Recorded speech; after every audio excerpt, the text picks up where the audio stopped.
Tragedia en Nepal. Una devastadora inundación repentina golpeó el país asiático y arrasó con pueblos, mercados, carreteras y obras hidroeléctricas, dejando a su paso escenas de enorme destrucción. Al menos 95 personas murieron y más de 400 permanecen desaparecidas este miércoles, después de que la violenta crecida afectara a varias localidades cercanas a la frontera con el Tíbet, en China, según informaron las autoridades. La Junta de Turismo de Nepal confirmó además que entre los desaparecidos figuran 341 ciudadanos extranjeros, mientras continúan las labores de búsqueda y rescate en las zonas más golpeadas. En este video repasamos las imágenes más impactantes de la catástrofe y la magnitud de la destrucción que dejó esta inundación en Nepal.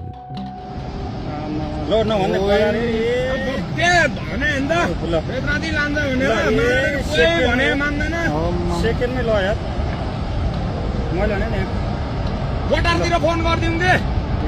अनिललाई phone गरौँ है अनिललाई phone हान्न phone मेरो ब्याङ्कले सिट्यो भने पैसा छैन सिट्यो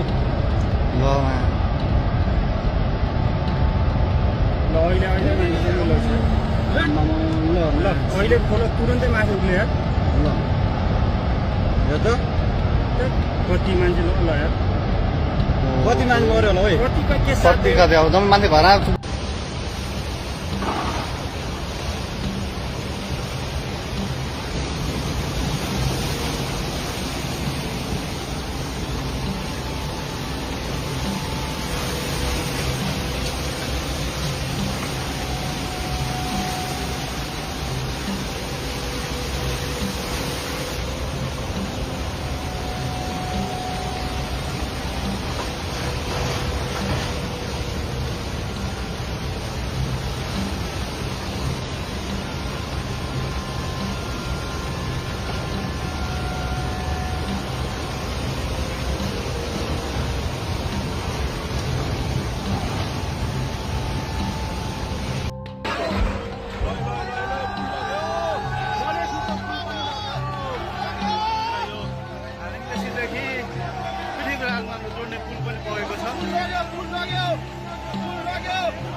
यहाँ हामीले अब ओहो यार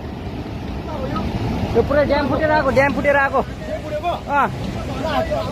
यो घर गयो यो ल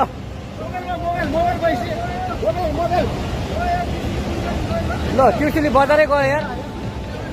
ल